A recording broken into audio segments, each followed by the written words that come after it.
This is Catholic Forum. I'm Bob Krebs. Father Donald Van Alstyne is a member of the Marians of the Immaculate Conception, a retired U.S. Army chaplain, and is the current chaplain at the Wilmington VA Medical Center.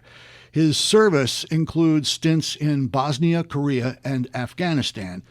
Father Van, thanks for being with us today on Catholic Forum. We appreciate you. Thank you for having me, and it's an honor to be able to talk about our veterans. That's great. I've been looking forward to meeting you. Now, did I pronounce your name correct, Van Alstyne? Well, it's people refer to me as Van Alstyne or Van Alstyne.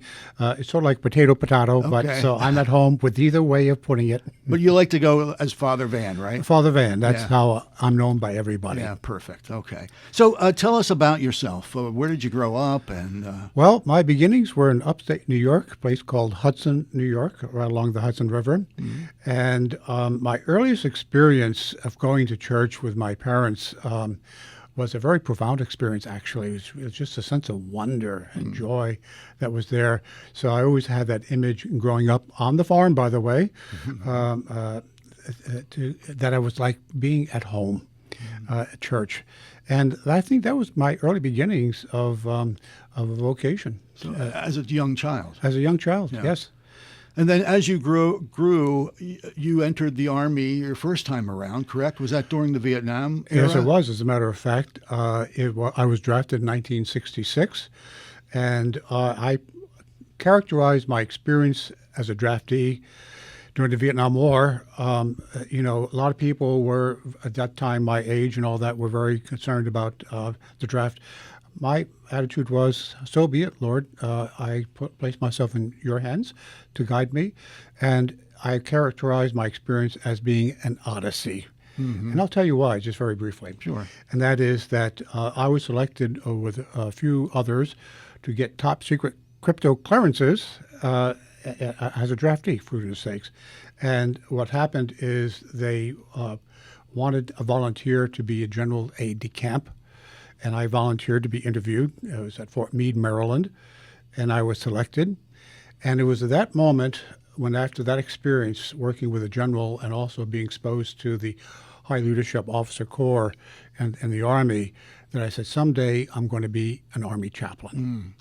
Wow, that's amazing. So you finished out your term Yes. as an enlisted man Right. in the Army, and then is that when you went to the seminary or No, what? I wanted to make sure that my motivation for the priesthood was authentic and not just, from home to the military. So I went to 4 years of college at American University in Washington, D.C. Mm-hmm. And when I got my undergraduate degree, then I said, I think I'm now ready to apply for the priesthood. Mm-hmm. And so that's when I joined the Marian Fathers. Why the Marian Fathers? Well, I'm glad you asked, because being raised on the farm in the country, it was the Marian Fathers that came to our local country parish to help out on weekends. And their preaching and their whole persona of what it means to be a priest really impressed me. So I said, I want to join the Marian Fathers. Mm-hmm. So it was that experience with Marian priests coming to help out in our parish that inspired me to join that community. And did you have a particular devotion to Our Lady? Was that part of it as well? Absolutely, yeah. Absolutely. And let me tell you a little bit about that. When I was on the farm, it was a poultry farm, and so I would be down in the basement washing eggs and all that, and there was a radio station that I listened to called WEOK in Poughkeepsie, New York. It was a broadcast from a convent where the rosary was being said by priests, brothers, and nuns, and so that was a source of consolation to hear that on the radio, to tell you the truth. And that might have been the beginnings of my and feeling at home in church. I felt I had a call. So you prayed the rosary while you were washing eggs. Absolutely, absolutely. That's wonderful. Yeah. So you entered for formation. You became a priest in the order. Did you tell them right away you wanted to explore the military? Or no, I did not. I served various capacities in our Marian community as vocation director. I also had the pen name of Father Joseph when I was the director of the Association of Marian Helpers. I was in charge of formation of our young people. and placing them in parishes for assignments for their pastoral experience and all that. So I served the Marians in various capacities. And then I said, well, now that I've served you loyally in different capacities, would you consider supporting me to be an Army chaplain? Mm-hmm. And they said absolutely yes. So you got the approval of your community, and then did you have to apply to the military archdiocese? Is that how it works? Well, based on my 2 years of being drafted, right, I got an endorsement from my provincial superior, who in turn wrote a letter of endorsement to the Archdiocese Military Services, Archbishop Timothy Broglio, and I received an endorsement from the Archdiocese Military Services called AMS, and there began my second odyssey serving in the Army as an Army chaplain. What year was that, Father? That was 1996 to 2014. Yeah, and that's when you got you got sent to places like Bosnia and Korea and Afghanistan. Well, the Army had their means of madness. The first duty assignment I had was in Schofield Barracks, Hawaii. Oh, wow. I said, oh, my God, isn't it wonderful? From that point on, it was Afghanistan, Bosnia, another deployment to Afghanistan, South Korea, 2 years in 2nd Infantry Division. So they prepared me well.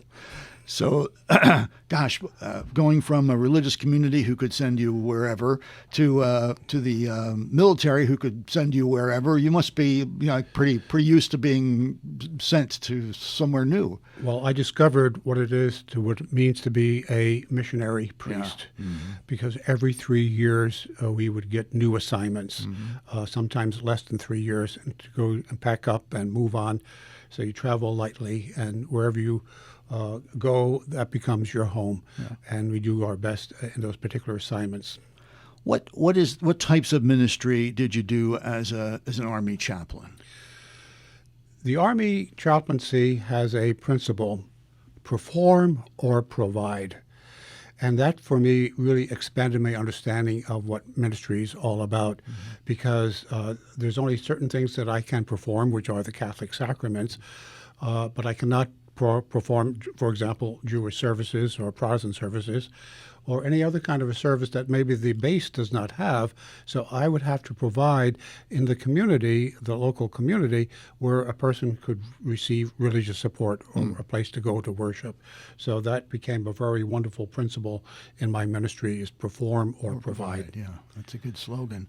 What was the most rewarding aspect of your ministry?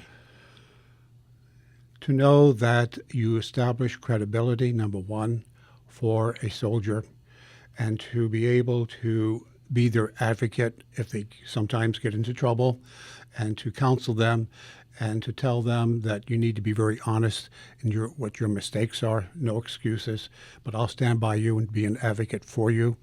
And that meant an awful lot in terms of establishing credibility with soldiers, and you get a reputation for truly being an advocate for them.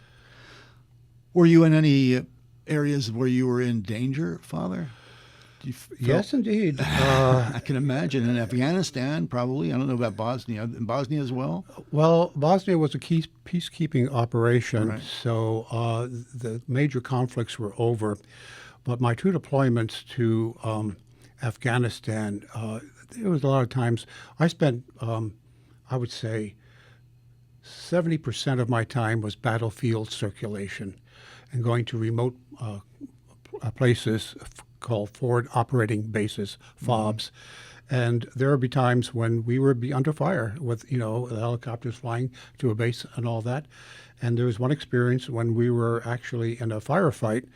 And so I said to myself, Lord, Mary, I'm close to you. I didn't really feel fear, surprisingly. I felt at peace. If our helicopter crashed, or I pray God that God would give me the grace, if captured by the enemy, that I would be able to persevere and stick close to my faith and all that. So there were experiences like that, but I felt the presence of God really have, and I felt a kind of peace. If this is my time, then I will be able to let go and into your hands, O Lord, I commend my spirit. But it doesn't happen too often. But I remember one time it was very vivid, where other soldiers who were in the fight in the helicopter were pretty intense, and all that. So, but I felt a peace. Yeah. I guess probably I would imagine that one of the most difficult aspects would be to deal with a soldier who had just lost his or her comrade, best friend, fellow soldier. How do you offer consolation to someone in that position? First of all, you share their grief. Yeah. You experience what they're experiencing, and to just let them to vent. That's an opportunity for them to talk about their buddies who they just lost. And I remember one time in Afghanistan where a beautiful ceremony takes place when a soldier who's killed in battle is loaded onto the helicopters. There are 3 helicopters, and they shoot off fire flares as they take the body away. And the one helicopter where the body is on goes straight, and the other 2 helicopters make kind of like a circle around and then go off into the distance. It was sort of like an image of angels bringing that soldier home. So very, very moving. Yeah, I can imagine. Yeah. My guest today on Catholic Forum is Father Donald Van Alstyne, and he's a member of the Marians of the Immaculate Conception, retired Army chaplain, and he is the current chaplain at the Wilmington VA Medical Center.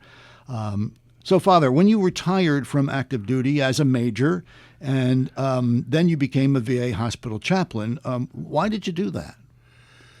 I felt that what soldiers were going through during deployments, particularly, and seeing the consequence of what happens in their life, I said, I feel my best place now is to be for these who are now called veterans, and to be able to identify with them, and I could have very quick credibility with them because I know their stories and give them the opportunity to tell their stories. And I've had some very profound experiences where a veteran, for example, would come to my office. He would hover for over a couple of weeks, and then one day that veteran would, for example, give you one case example, would walk into my office and just start to talk, and then he would talk about his trauma that he experienced in battle, brought to tears, I being brought to tears as well, and he would say, Father, this is the first time I ever told my story to anybody. No one in my family knows my story of what I've gone through.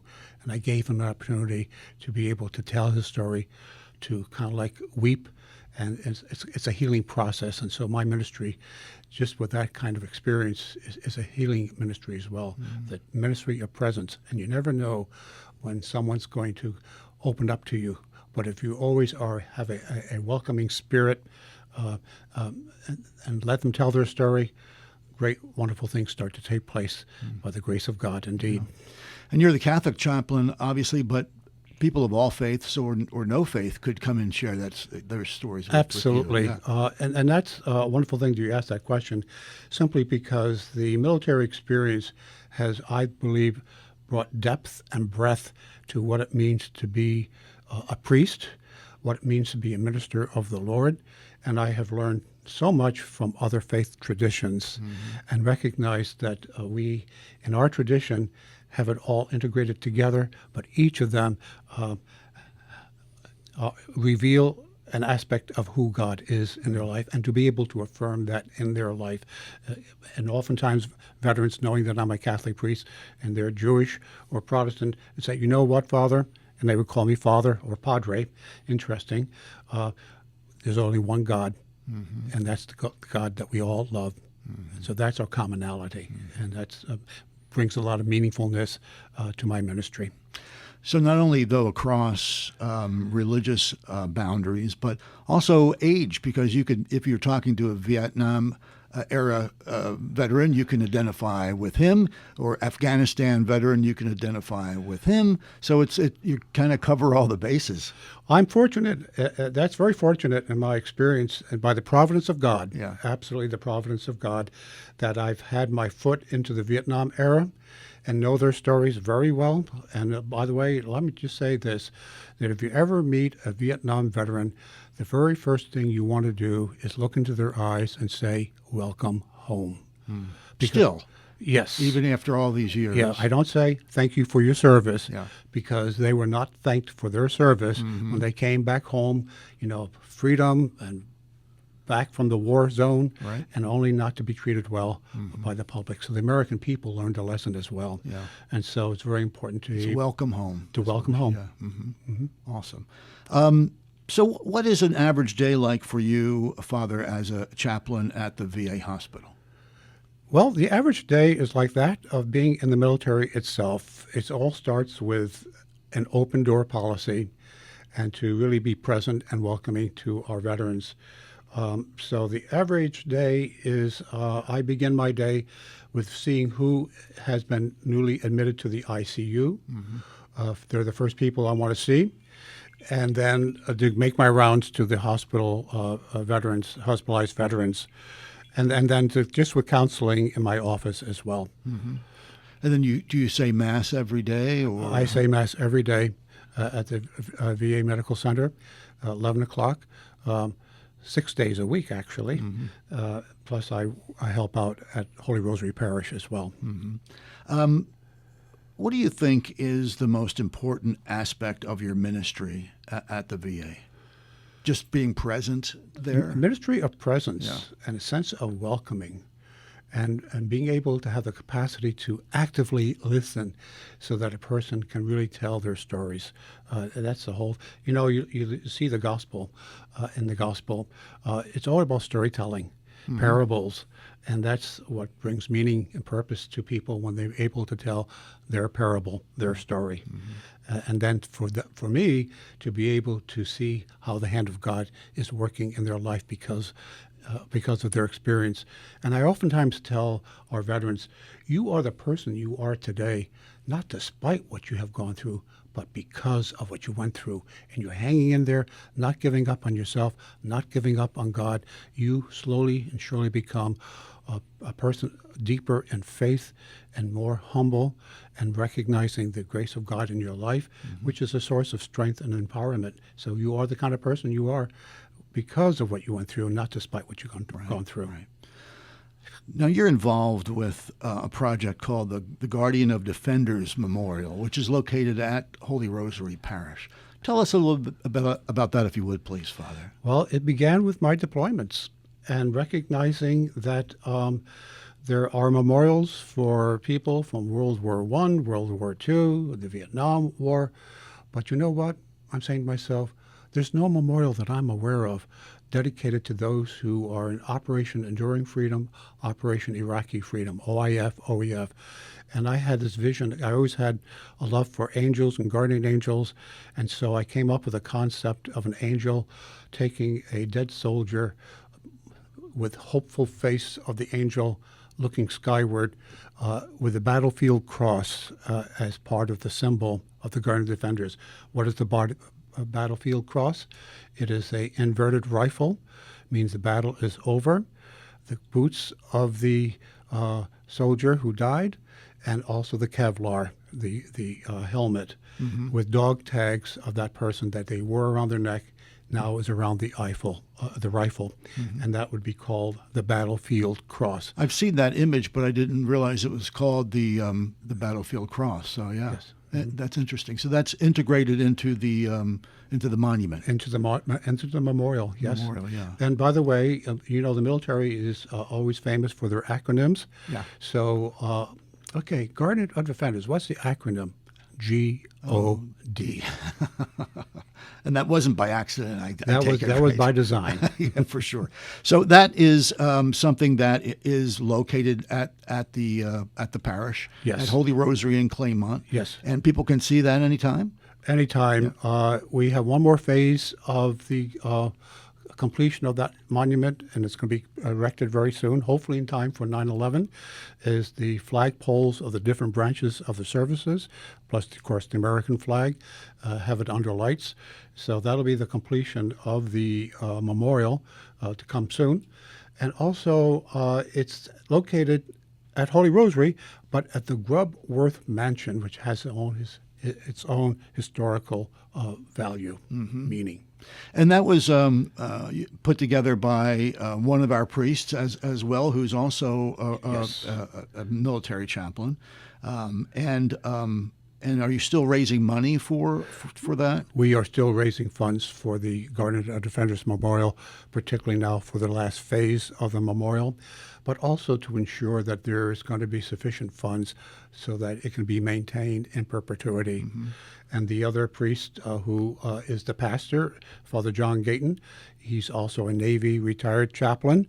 He has had combat experience in Iraq, and so we put our heads together to design a memorial that gives tribute to those people who suffered and died on the global war on terrorism since 9/11. Okay. And I was just pointing out one other aspect about the memorial. You see 21 pillars there. And certain donors who give a certain amount, they will be considered those who comprise the honor guard of the 21 gun salute. So that's the 21 pillars representing the 21 gun salute. And you have a website where our folks can get more information about that, correct? Yes, the website is all one word, guardianofdefenders.com. Father, what can the average Catholic do to support our veterans? First of all, to know who they are, thank them for their service. Again, for Vietnam veterans, first thing out of a stranger's mouth to say welcome home is so very important. But also, the VA does a lot of good work for our veterans. And we have a nursing home as well for 40 veterans that reside there at our nursing home.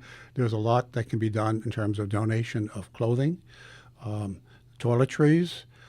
Financial donations are very important to have as well.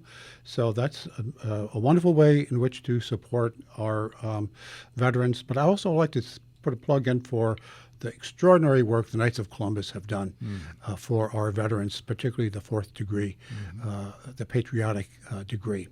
So that they're very active in supporting our VA hospital in Wilmington. That's great. Father, we could go on talking, I think, for at least another half hour, but unfortunately we're out of time. Father Van, thanks so much for being with us today on Catholic Forum. Here we are in July, and it's the time when we all celebrate our independence. Let us all keep our veterans in our thoughts and prayers. Thank you, sir. And I just want to say one more thing, Sure. and that is that for our veterans, we will never forget. Thank you, Father.